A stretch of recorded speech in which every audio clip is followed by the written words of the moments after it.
My grandmother, Elizabeth, was a really interesting person. She passed away at 89. And Grandma was a minister. She was ordained at 80. And she survived her husband, my grandfather, James. And she continued marrying people and going on with her church activities and things. She was a fascinating woman.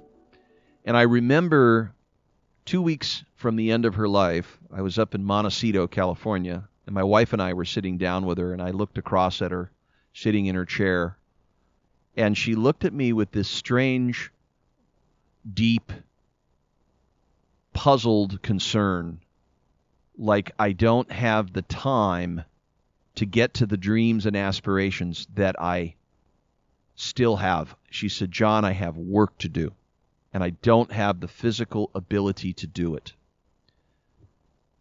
And I took that so deeply to heart. I remember driving away feeling like I had been handed a huge lesson from someone that I deeply respect and admire.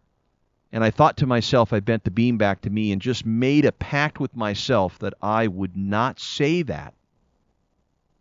If I was at the end of my life, would I want to have those kinds of regrets? There's a big motivator there. It stokes an inner fire, the fire that needs no wood. It's just the fire of the heart. So I made an agreement with me, and I told me that I would ensure that I would be true to myself and to the coaching clients in encouraging them to go big, to go deep into their eulogy values. And eulogy values are those lifetime dreams, the bucket list that you could imagine you can't not do within the lifetime that you have. And by looking at those things, you suddenly realize that the brevity of life is right at your back door. I mean, life is very precarious. I mean, I've never heard a client not talk to me about how present they need to be after they experience the loss of a person. And they seem to be able to connect with how important it is to live a life and not live an unlived life, but to live the dream and the aspirations. It's not that they have to be good at all those things, but to do some of it, to do all of it. The point is, you're causing yourself joy and contentment, things that really truly matter that you want to fulfill because you envision something for your life. And it's not to say that you're not okay with where things are, that you're not living a life that has meaning and some significance and things that matter. Now, it doesn't mean that you're without that. It's because you long for it. You have an aspiration for it. You love it before you create it. That's the generative urge to create something. So the lifetime exercise is to identify an age that you think you're going to die. You're not predicting your death. You're using your felt sense. And you're not being right about it. There's no certainty, and it's just a fun thing. It's a thinking exercise. Like, okay, I think 91. And then you're envisioning what you would do or how things would be for you when you're 90. You've got 1 year before. And whenever I ask someone that, they describe this incredible place. Oh, my grandchildren are on my lap. I'm in great health. I have this financial confidence. I have all my ducks in a row. My estate is clear for my children. I'm traveling. I'm loving where I'm going. I'm freestyling on the traveling. I'm fit to do the activities I want to do. I'm loving who I'm around and who I'm spending time with. And they just express this wonderful way that they would want to be living before their final moment. And then they sort of come back to the notion that they're going to perish at that point. They have a year at this and they say, wait, if it's this good, I have an end here. And I say, well, why don't you take an extension? And they say, okay. And you say, well, what about another 10 or 15 years if this kept going? I mean, what would you do? Where would you go? How would you spend your time? Who would you be with? And all of a sudden, the aperture opens and the light goes on. And what you begin to see is that as you consider those future conditions and you come back to where you are now in this epoch of your life, you begin to realize that really that's really who you are. That's really your most authentic self, that person who's truly engaged, happy. Those things that you're envisioning are just that. And it's not that you have an obligation to create them. You have an option to create them. They're choices. It's the subject matter of the creative process. So some of those things are going to make you a scanner in that you have a lot of ideas, workable ideas and dreams on your bucket list, while other things you're going to be a diver with. And a diver is you're just diving right in. You got to dive in deeply and immerse yourself into some of these dreams and aspirations. The big idea is to get to them all. And that's the fun thought, is what would a life be like in living in those ways in which you're creating things that do matter to you. And, you may find that as they matter to you now, or you consider them to matter, they may not matter as much by then, and that's okay, but you probably will change your mind. Things that don't matter now may matter a lot then, because you're evolving and you're experiencing life as you're going along. But investing your life spirit into a life plan, into an outcome, a vision, is a path to growing and learning and renewing yourself, because in the process of doing so, you're going to have things come and go, certain aspects that do not matter anymore, which replenish your ability to go for things that really do. And if you can choose to create things that matter to you, it's just a fundamental choice to create things because you're a predominant creative force in your life. And that by choosing that, you're choosing to create health, you're choosing to create your relationships, choosing to be true to yourself. These are all fundamental choices from which you organize your choices and then decide to create them. So the point is, you start with this big picture and then you kind of walk yourself backwards into, let's say, a 5-year picture, a 3-year picture, what I call a 3-1-9-0-2 in the coaching, where we have a 3-year future, a 1-year goal, and then you have a 90-day priority or objective, and then you have a 2-week outlook. And it's similar to a fractal planning model, where everything you're doing in the next 2 weeks, you have a backdrop, you have a line of sight that's connected to the larger macro picture in the micro moment. And this is important to keep in mind because your motivation becomes ultra intentional.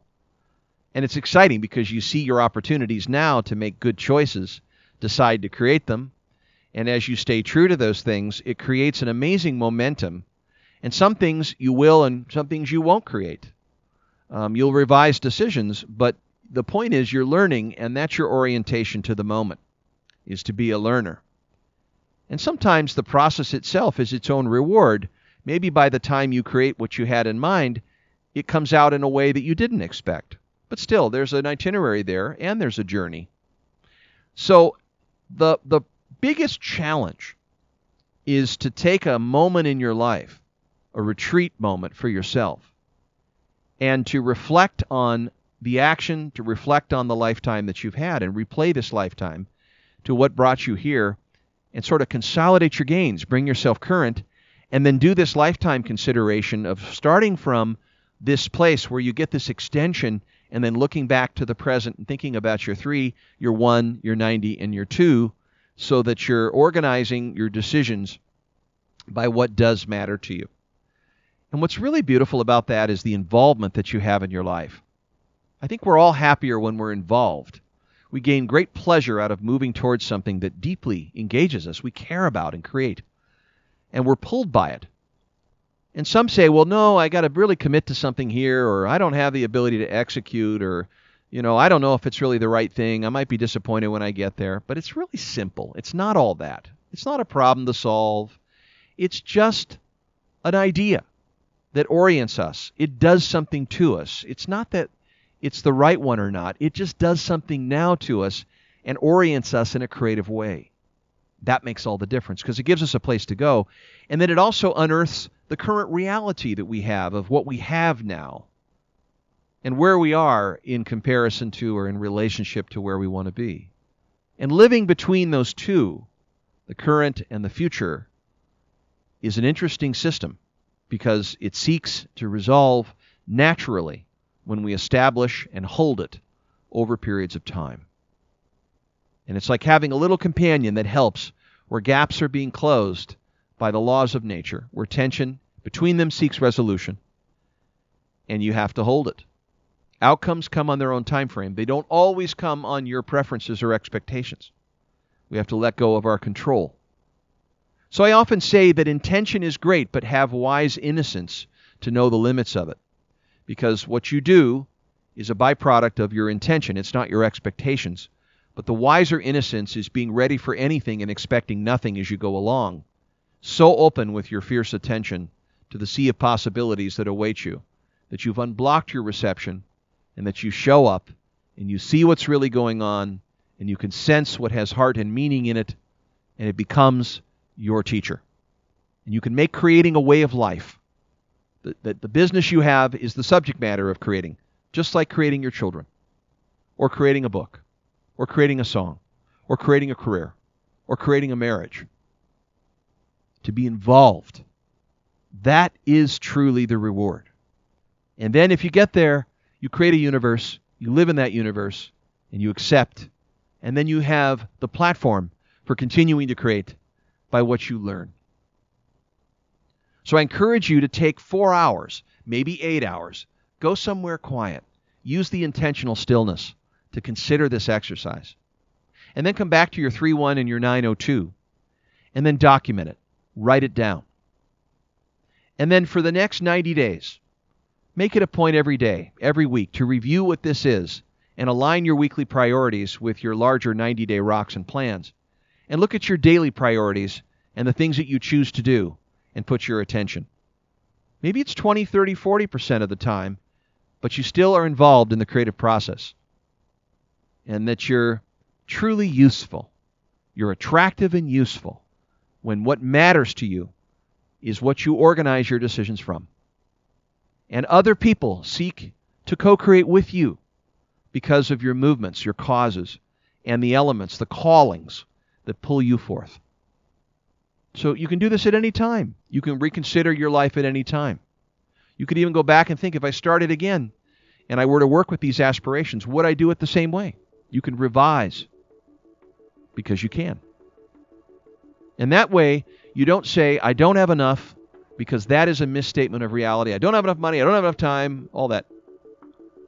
You just haven't made up your mind.